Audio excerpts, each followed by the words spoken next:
we're starting our new series called Let Us.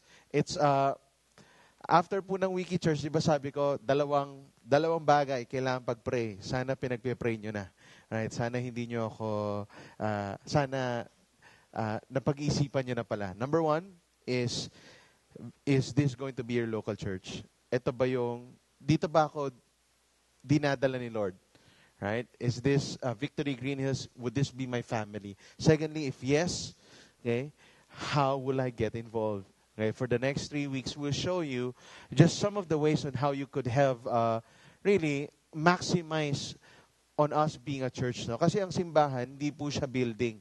Right? This is not a building. Church is about people. And once we get that, we'll start to make sense of why we go to church. We're not here to just get people to come. Alright? Kung ganun lang po, di sana kumanta na lang ako every week. Punong-puno na to. Alright? No, but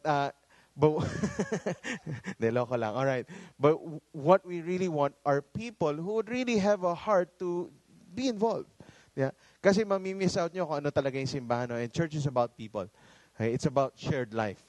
It's not about attending, sitting down, and doing nothing. Right? And you can do this. Actually, you can download the podcast if you want to do that. You don't need to even come here to do that. Pwede kang manood sa TV, alright, ng preacher. Pwede kang mag-CD, tapos mag-worship ka sa kubeta, alright. You can do that, but there's something different when you come to church. It's because church is made up of people. It's not a program. It's not something we offer people, because what we offer is our lives and ourselves to each and every one. Right? And so yung series po natin tawag Let Us, no? Pag makita niyo yung formation, naalala ko dito yung Mighty Ducks, no? Sino sa inyo dito nanood ng Mighty Ducks 1, 2, and 3? Alright? You know, ganda ng movie, no? Because yung parang concept nila doon, this team of junior hockey players, meron silang flying V formation. And every time they would do the flying V formation, they're unstoppable. In fact, yung mga ducks daw, pag lumilipad, naka-V, to help each other, no, para nag-accelerate daw sila yung speed nila, and even pag napapagod yung lead, may pumapalit lang na iba, right? And it's a picture really of the church. What we need to do as a church, talagang tulungan, relationship. Hindi lang basta nandito lang tayo just to attend, right? Church is people, it's relationship, it's shared life. I'm a sociology graduate, no. Ibig sabihin, after ka mag-sociology, trabaho mo. Okay, wala, no? But sa 3 years ako nag-aral, ito yung mga natutunan ko, no? Na feeling ko hindi ko na kailangan pumunta ng college para matutunan. It's a simple sociological concept. Number one, people crave for a relationship. People want relationship. You'll notice that. You'll notice in Facebook, you status a Bible verse that's so powerful. Ilan likes? 2, 3. I-status mo ngayong gabi. Right? Status mo, J. Duruin is engaged. Pambira, libo-libong like, di ba? Hundreds of comments. Di ba? Bakit? People crave relationship. They want to know something about relationship. Di ba? Pagka-relationship, lalo ng mga Pinoy, mahilig. Basta relationship. Di ba? Wala kang pakialam kung it's complicated or ano. Basta I want one. Even though if it's complicated, right? Because people want relationship. And another one, no man is an island. Ibig sabihin, you can't live this life alone. Right? The other one that I learned is the more, the manyer, no? Okay, the merrier.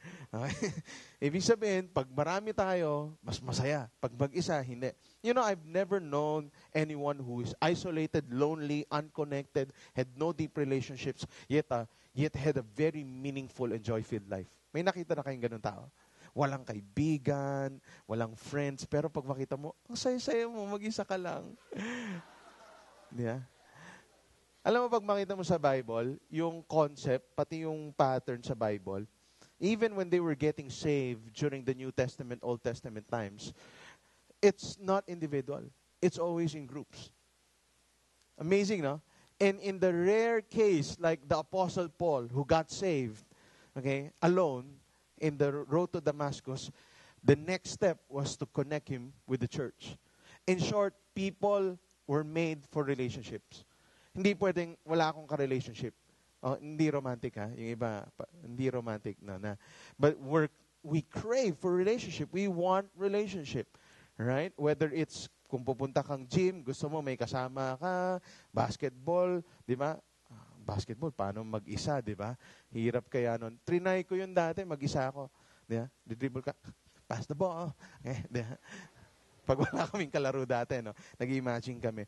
Alright? But sabi nga nila, it's like crowded loneliness. A lot of people today are experiencing what we call crowded loneliness. They have so many Facebook friends. They're in a group of thousands, but their relationships are so shallow. Right? Alam nyo ba yung Facebook friends nyo, hindi nyo talaga sila friends? Ha? Kunti lang talaga doon friends mo. Right? Kasi sa friends ko, na, yes, okay. Kunti lang talaga doon friends ko. Yung iba, siguro acquaintance, di ba? In short, they're not my friends. They're just my Facebook friends, okay? And in fact, punong-puno na ako ng friends. Sabi ko, let's not be friends, just be a subscriber. Yes! Yabang no? Anyway, if you don't like, just like my page, okay? Dennis C. Okay, yung Twitter, hindi friends yun. Followers tawag doon. Kaya nga you follow, tapos pag ini-spam ka na, every minute may Twitter siya, you unfollow. Di ba? Why? Because you're not friends. There's no relational investment. Right? It's just technology, okay? Trying to connect people together. But really, it's a very shallow relationship. I cannot make disciples using blogs. Right? I teach with blogs, but I cannot make disciples with... Why? It's not shared life. Okay? Di naman kami naging magkaibigan nila Dave dahil nagchat-chat kami every time. Dave, how you? Okay? LOL. Di ba? It's not. Okay? Walang relationships doon. Okay? It's very shallow. And that's not how God intended it to be. In fact, in the first book of the Bible, Genesis 2:18, it says, the Lord God said, it is not good for the man to be alone. I will make a helper suitable for him. In short, you were not created to be alone. You're created to be in relationship. That's why, ang daming word na let us sa Bible. Ibig sabihin, sabay-sabay tayo. Sama-sama tayo. Gawin natin to. Now, yung let us, hindi naman ibig sabihin, dapat lagi kayong sabay. In short, parang, kain tayo. In short, kung ayaw mo kumain, ako na lang kakain. Right? So, pag sinasabi kong let us, hindi, kasi iba parang, hindi ako maganon, hindi talaga ako matao eh. Sa bahay lang ako nag-church. Right? Okay rin naman, okay lang din naman kumain mag-isa, pero ang lungkot, di ba? Iba pagka may ibang tao. Pag nagja-jogging kami dito sa Green Hills, iba pag kasama ko yung misis ko, or may kasama ako mga taga-church, nagja-jogging kami, parang di mo napapansin yung oras. Okay? Napapansin mo lang yung bilbil nila gumagana. Okay. Napapansin mo lang yung, di ba, parang nagkwekwentuhan kayo, masaya. Di ba? Why? Tapos, di mo alam, naka 5 kilometers ka na pala. Kasi enjoy kayo. Kasi di na kayo tumatakbo, naglalakad na lang kayo. Di ba? Kasi nagkwekwentuhan na kayo eh. Di ba? And it pushes you further. In fact, nung may time na nag-gym kami, pag kami ni Pastor Larry, nag-gym kami, iba pag may nag-spot sa'yo, di ba? Tapos iba pag nandyan siya, tapos mini-measure mo pa, parang magpapasikat ba ako kay Larry o hindi, di ba? Tapos talagang 55, 56, di ba? Parang, why? Because somebody's there and he's encouraging you to do that. Right? Now, okay lang din naman mag-isa, pero nga, ibang-iba. Bakit? Kasi hindi naman ganun din-design ni Lord. Pati yung simbahan. God did not design church to be just for one person. It is for us. Imperfect people coming together. Right? And that's what we'll look at today. Right. But, okay, wait Sabi sa Genesis, di ba, it's not good for the man to be alone. Everything was perfect, ginawa ni Lord, but Adam felt lonely. Sabi nila, di ba, there's a God-shaped void that only God can fill. But there's also a human-shaped void that God himself will not fill. Why? Because he wants people to fill that one. Because we were created for relationship. Ang mga tupa, the sheep, they're not attacked in herds. They're attacked when they're alone. Okay? You get the point, di ba? Pag kasama-sama, mas mahirap i-attack. Pero pag mag-isa ka, ang bilis kang mabiktima, no? But more than fulfilling just a social need, the Scripture shows us why us. Okay? Di naman dumating dito si Lord, nagpakamatay sa cross para sabihin, so that you won't be lonely. Hindi. Masyadong mababaw, no? But there's something far deeper than just meeting the social need of people, though we were created to be social beings. Next 3 weeks, we will look at those. Ano ba yung mga let us? Sobrang daming let us sa Bible, but we'll just look at 3 let us in Scripture. Now, in Hebrews 4:14, this is the first one that we'll look at this week. It says, therefore, since we have a great high priest who has gone through the heavens, Jesus the Son of God, let us hold firmly to the faith we profess. For we do not have a high priest who is unable to sympathize with our weaknesses, but we have one who has been tempted in every way, just as we are, yet without sin.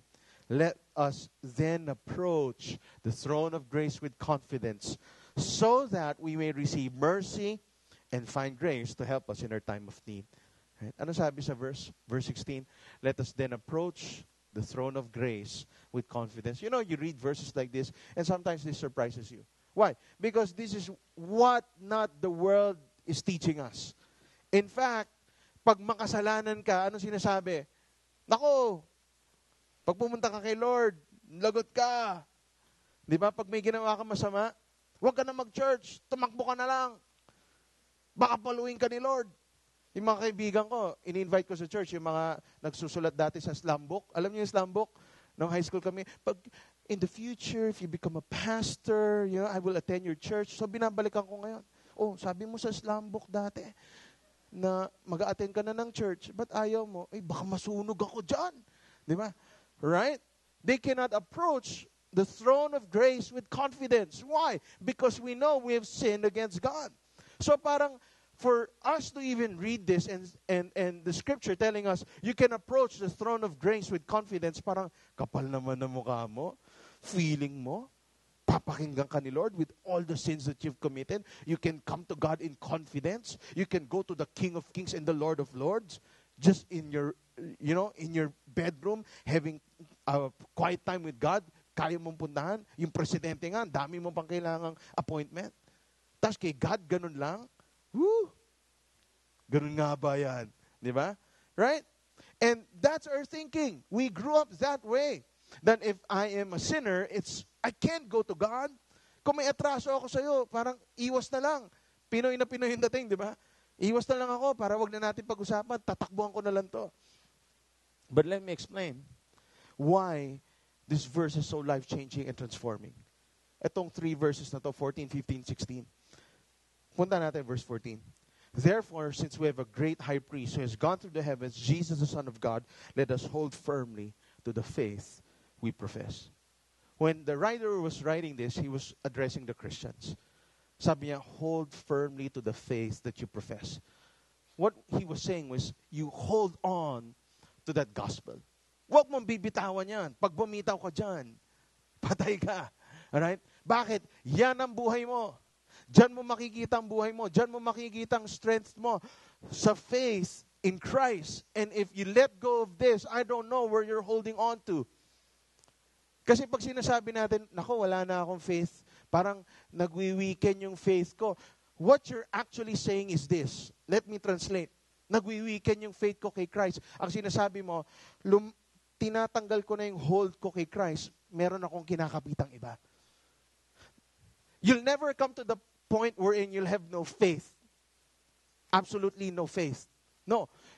Every person in this room, you have faith in someone, something, or whatever. Alright? May pinangahawakan ka palagi. Kaya pag sinasabi, nagwi-weak na yung faith ko kay Lord, what you're really saying is, Lord, medyo ang tagal mo gumalaw. Hindi ako makahintay. Dito ako hawak sa iba. The writer was saying, he was talking to the Jews at the time who were suffering persecutions and trials, and he said, hold on to the faith that you profess. Jesus, our high priest, has done it for us already. Ibig sabihin, all you need to do is to hold on to what He has done. Do not let go of your faith. Do not let go of the grace of God. Isipin mo, let go ka doon sa faith na prino-profess mo. Ano ba yung prino-profess nating faith? that God is God, God is the biggest, God is the glory, God deserves all glory. I'm a sinner and I need the love of Christ. And you're letting go of the faith that you're professing. He said, do not hold on. Do not let go, but hold on firmly. Why? Because Jesus is your high priest. In short, si Jesus daw, yung high priest natin, may instant access tayo sa Kanya. Ganun kabilis pumasok kay Lord. Anytime, anywhere, you can call on to God. That's why hold on to the faith that you profess. In short, instead of running away, which we naturally do, if we've done something wrong or we've sinned against God, the natural tendency for men is to run away. Grabe itong ginawa ko. Parang ang kapal ko pag mag-church pa ako. Pag magpakita pa ako sa victory group, ewan ko na lang. Anong sasabihin nila? And what we usually do is we run away. The Bible is saying, don't run away. The Bible is saying, run to Him.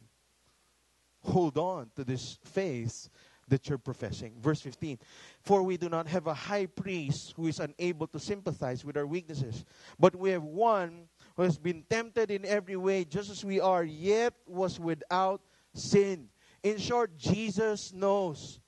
I know Manny knows, no, but Jesus knows more. Alright? Alam ni Jesus anong pinagdadaanan mo. He's able to sympathize with you. Alam mo, sobrang strong yung word na sympathize with us. That Jesus, our high priest, can sympathize with us. For the younger people, it means, feel kita. Feel ko yung nafe-feel mo. I feel you. Right? May mga friends ba kayo na, di ba, pag may kwento kayong problema, tapos iyak na sila ng iyak, umiiyak ka na rin? Yeah? Why? You're sympathizing. Okay? You're saying, I feel you also. Jesus was saying, I could feel what you feel. Why? Because I went through the same things. I was tempted when I came here on earth. But Jesus was the only one who was tempted, yet was without sin. In short, He's the only one who is qualified to rescue us and save us from our sin. Sabi niya, I feel you. Mahirap yan. Pinagdaanan ko yan. Ako hindi ako bumigay. Pero okay lang, son of God ako. Right? But I know what you're going through. What He's saying is, your addiction, di mo kaya yan. Mahirap yan. Alam ko yan. Yung adultery mo, alam ko yan. May mga prostitute friends ako, alam ko yan. I sympathize with you. Yung homosexuality mo, alam ko yan. Mahirap magbago. Hindi lang yan, gym ka. Hindi ka magbabago sa gym. Titigas lang muscles mo. I know, Jesus is saying, yung sin mo na napakadumi na ayaw mong i-broadcast sa tao, actually, walang pag-asa yan. Mahirap yan. It's impossible for us to go on. We simply do not have what it takes. That's why Jesus is saying, I sympathize with you. Kawawa kayo. You can't do it. In short. Buti na lang, di nagtapos dito yung verse, no? Okay? Pag nagtapos dito, pwede na tayo mag-suicide lahat after, no? Yeah. He was saying to the world, you cannot do this.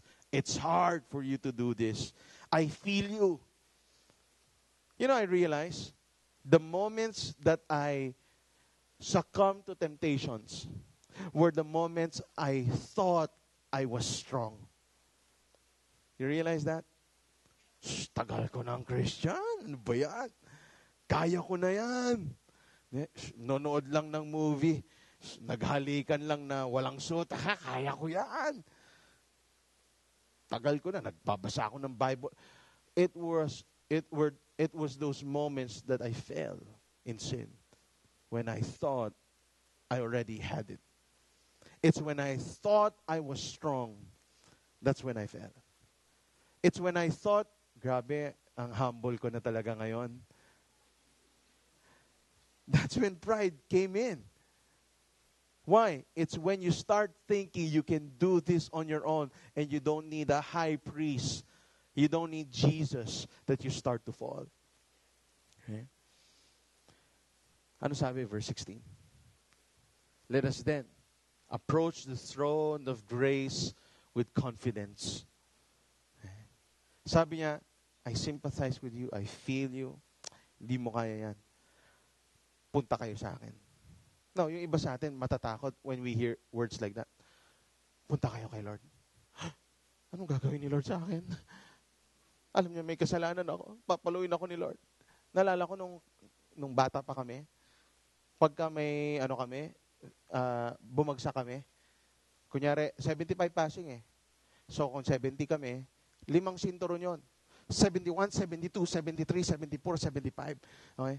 Eh, minsan pag tinatawag ka, di ba? Dennis, anong ginawa ko pa? Kahit wala kang ginagawa, di ba? Yeah. Kasi wala kang kasalanan. Dennis, alika dito, mag-usap tayo. Patawad na, patawad. Pero wala naman. Di ba?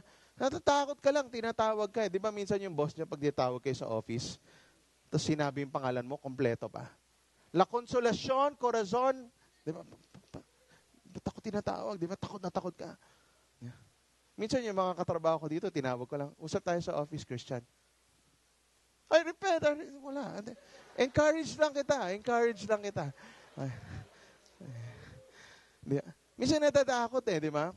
Kasi, minsan, ganun tayo kay Lord. Takot tayo kay Lord Naku, pag nagkasala ako, baka bigyan niya ako ng chicken pox. Bigyan niya ako ng babaeng, ayoko. Di ba? Mga ganon. Takot na takot tayo. Feeling natin lahat punishment pagdating kay Lord. Feeling natin lahat kay Lord. Sinturon, lahat kay Lord. Di ba? Bibigyan ka niya ng sakit. Ewan ko saan nyo nakuha yun, no? Hindi ko makita sa scripture talaga. Right? He says, let us then approach the throne of grace with confidence. Why? How can you even barge in with confidence to the throne when you know you cannot do this and you have so many weaknesses? Anong kalating verse nung verse 16, no? Sabi, so that we may receive what? Mercy. And find grace to help us in our time of need. Jesus is saying, punta kayo dito. What the writer was saying, tara, punta tayo to the throne of grace with confidence. Why? So that we may receive mercy. You know what that means? That means what I don't deserve. Mercy means what I don't deserve was given to me. He died so I can be forgiven. That's great love and mercy. You come here, you made the mistake, you come here. Come here. Yeah. Bakit, Lord? Bakit? I want you to receive mercy. Dennis, pinapatawad na kita. Ha? Hindi mo ako papaluin? Give me the divine whip. Di ba? Right? Kung may ganun man, okay? Yeah. Lord, parang, yun na. Bigyan mo akong palaspas, Lord. Di ba? Lord, susugatin ko sarili ko, Lord. It's not enough.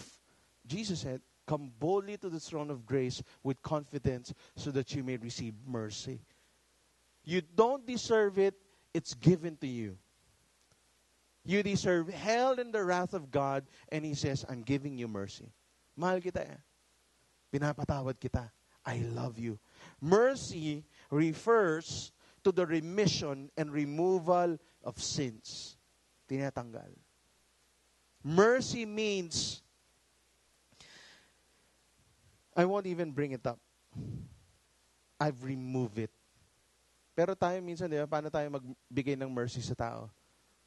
Pag nag-aaway, biglang lumalabas, no? 5 years ago.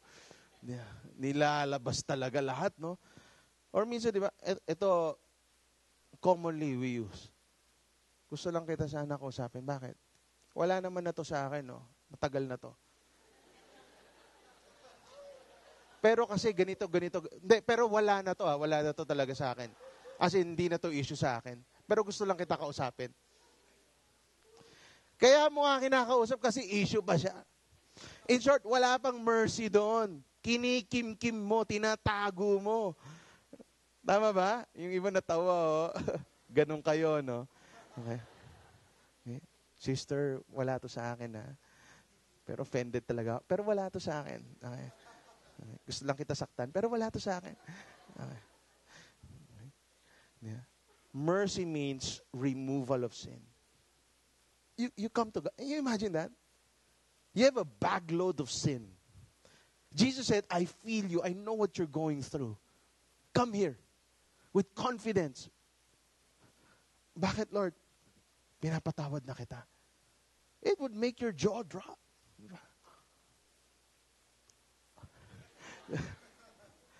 Grabe ka, Lord. You're giving me mercy. That's why you have to build your life on God's mercy. You cannot build your life based on your religious achievements. You build your life on God's mercy. Sabi nga nila, di ba, yung sa Tagalog may kasabihan, ang hindi marunong lumingon sa pinanggalingan ay may stiff neck. Okay. Ang di marunong lumingon sa pinanggalingan ay hindi makakarating sa paroroonan. This is very biblical. What is this saying? What this is saying is, when I became a Christian, naalala nyo pa yon? Nung araw na naging Christian kayo, iyak-iyak ka pa. Bakit? Kasi feel mo talaga yung love ni God dahil alam mo makasalanan ka at wala ka man lang kinontribute kung bakit ka niligtas ni Lord. Isa lang ang kinontribute mo, yung kasalanan mo. Alright? Actually, in the gospel, the only thing men would contribute is your sin. That's why the gospel has to take effect. Lord, contribution ko. Okay? You came to God with nothing. Nothing. Right? With sin. And God says, I forgive you. Wow! That's mercy. Not only am I forgiving you, I'll give you grace. Wow! Grabe, Lord. Here's the problem. You start this way. And what's the next step? For some of the Christians, they would say, okay, Lord, I receive your mercy. I'm a Christian. I'm born again. I'm going to heaven. O, ano nang pwede kong gawin for you, Lord? Lord, ano? O, Lord, tingnan mo, virgin pa rin ako hanggang ngayon, Okay. Lord, tingnan mo, hindi ako nagtatides ako every I think you're proud of me, Lord. Yabang, di ba? You started with grace and mercy, and now it's as if you've forgotten everything, and you're living Christianity without the grace and mercy of God. Hindi ka marunong tumingin kung saan ka nanggaling. Ibig sabihin, nag-start ka sa grace and mercy ni God, continue on with the mercy and grace of God. Right? Huwag kang magmamayabang dahil wala kang kinontribute dito. At yung pagbabago mo, si Christ din na nagbabago sa'yo, hindi dahil decision mo. But Christ did something to you. That's why you're compelled and you're transformed by the power of God. My life rests upon the finished work of Christ. Tapos na. He died for me. He came to set me free.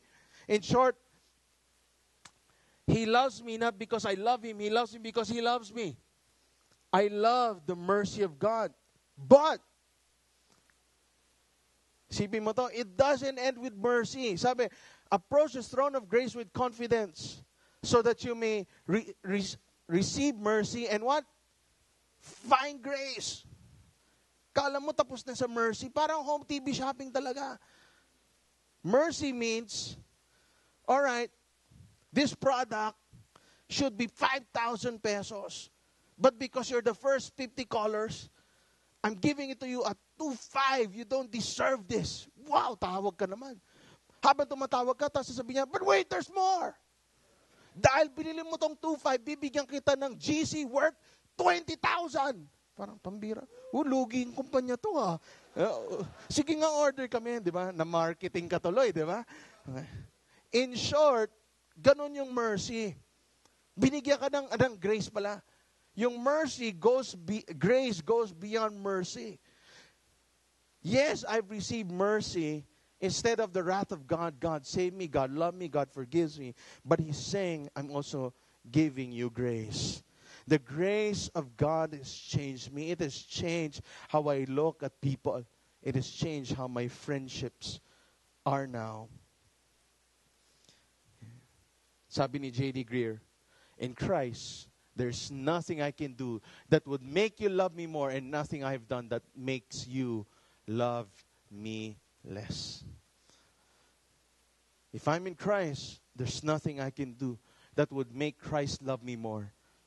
And nothing I've done that would make Him love me less. Right? I can come to the throne of grace not because I'm worthy, but because He is worthy and good. And in His infinite goodness and grace, He came and transformed me.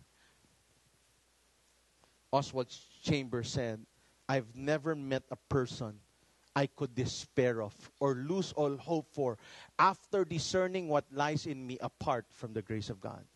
Anong sabi niya? Wala na akong makikita man tao at sabihin ko, hopeless case na yan. Kaya nga, ba't namin kayo in-invite sa Victory Group?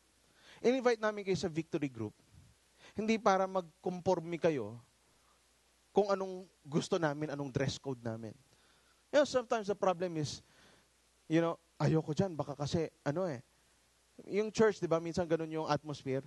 Bago ako makapasok dyan, dapat kamukha ko sila. Yeah. Dapat parehas kami mag-raise ng hands. Yeah. Dapat parehas yung costume namin or whatever. Yeah. Imagine mo, di ba? Kung may papasok dito ng tao, naka-t-shirt, itim. Maitim. Yeah. May spikes dito. May tattoo. Tattoo ng demonyo nandito.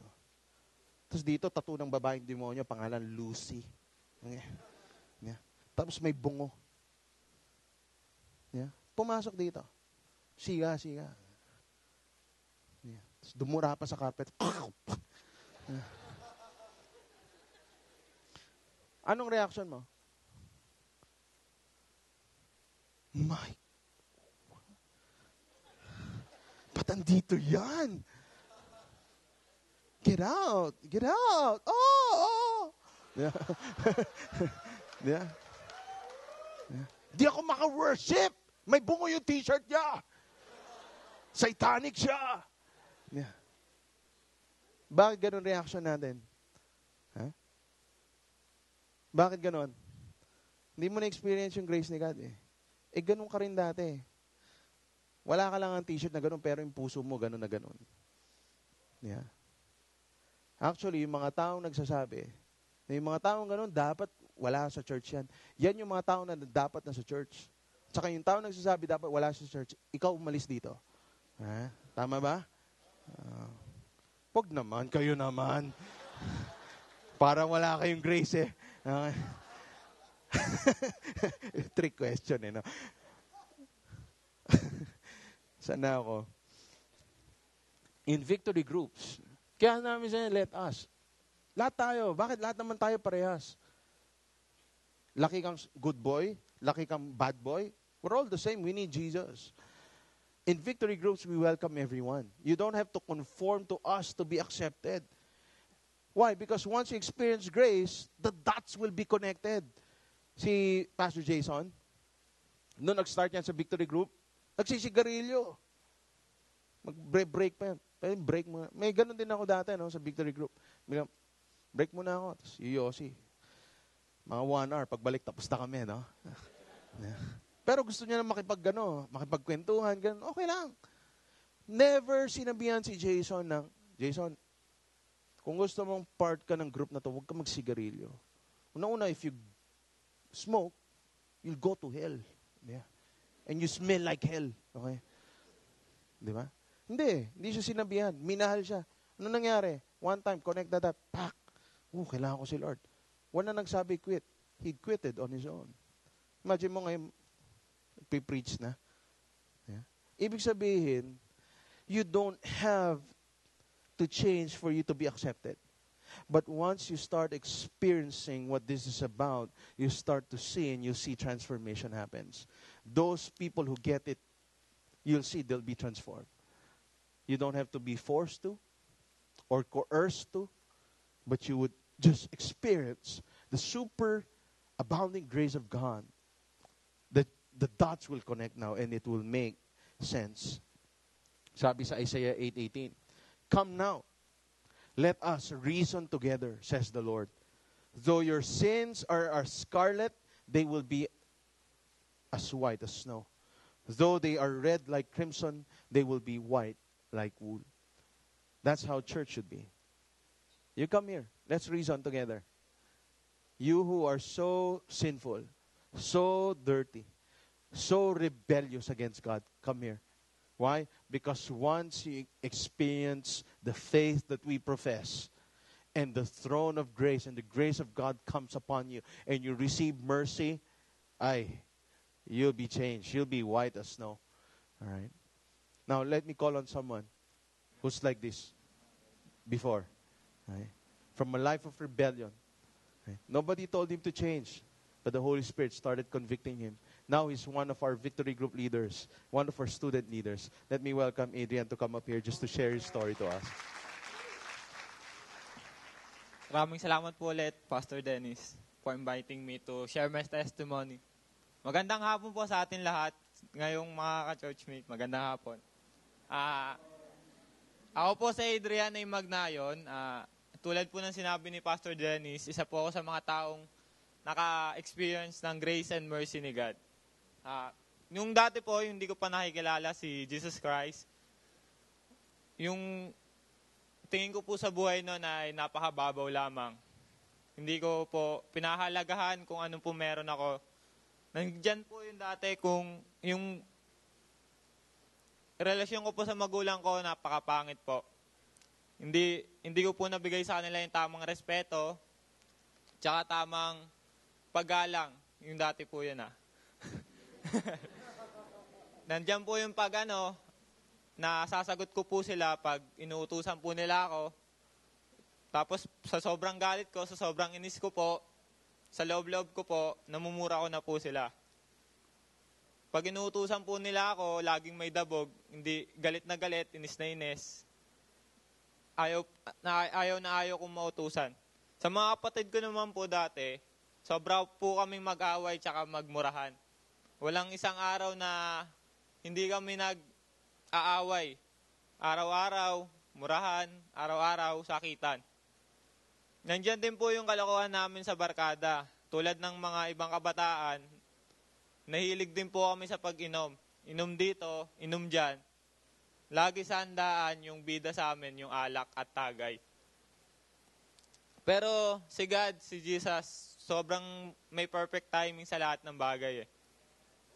One time, minute kami ng mga coaches namin na sila Ate Ethel and Coach Joas. Yung one of our mentors na nag-introduce sa amin kung sino ba talaga at kung gaano ba talaga kami kamahal ng Panginoon. Sila yung mga taong nagpaintindi sa amin at nagpahita sa amin kung ano talaga yung kahulugan ng gospel. Sila yung nag-introduce sa amin ng one-to-one at dahil nga doon, I accept Jesus Christ as my Lord and Savior. Yung time na yon, total change yung nangyari. Sobrang turnaround lang, U-turn, lahat 360 degree na ikot. 180 lang pala. Sorry. Umalik. Yun po, kung dati po, unti-unti niya po ang binago sa pagmamahal niya. Yung dati po, grabe po yung pagsagot ko nga po sa magulang ko. Ngayon po, napalitan na po yun ng po at opo, tsaka pagmamano po. Nabigay ko na po yung tamang respeto, natutunan ko na po silang mahalin at igalang bilang mga magulang ko. Sa mga kapatid ko naman po, natuto na akong umintindi at magpigil ng galit ko laban sa kanila bilang mga kapatid ko at mga minamahal kong kapatid. Tsaka po, yung sa barkada namin, kung dati po, laging alak po yung hinahanap namin, laging alak po yung pinag-uusapan, laging alak po yung bida sa usapan. Ngayon po, yung mga buhay na binago na po ng Panginoon yung umiikot sa usapan namin. Kung dati po, laging may baso sa harapan namin, ngayon po, puro Bible na po yung nasa harapan namin. Dahil nga po sa pagmamahal ng Diyos, ako'y nabago at patuloy na nagbabago para sa kung ano yung gusto niya kung ano yung gusto niya para sa akin. Muli, ako po sa Adrian. I honor God and make disciples.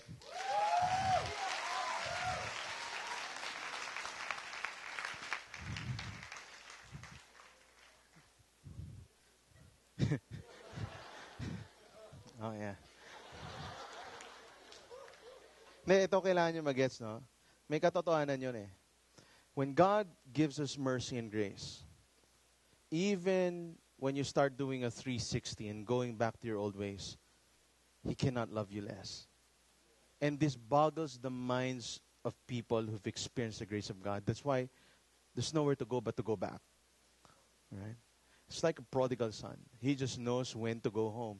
He knows the way home. Right? And this is what the gospel does. It shatters everything we know about God through stories in the Barbero or stories that you heard that sound spiritual but not really scriptural.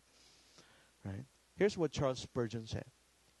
He said, if He gives you the grace to make you believe, He will give you the grace to live a holy life afterward. Ibig sabihin, si Adrian, he'll continue to experience the same temptation. Balik ka sa alak. But God would give him the grace to live a holy life afterwards. He could say no, not because he's already made that decision. He can say no because he has experienced the grace of God, and the grace of God is continually working in his life. You don't have to go back to your old way of life. You don't have to go back to the past. Okay? Don't run away, but run to the throne of mercy and grace. And don't do it alone. In victory groups, you would encounter people who are really far worse than you. Kaya, maintindihan ka nila. Once you start sharing your stories, they would know. They would just smile. Why? They came there. They know what you've gone through. And some of them might even be experiencing the same things and fighting the same battles. But now, they're not doing it their own strength. They're doing it in the strength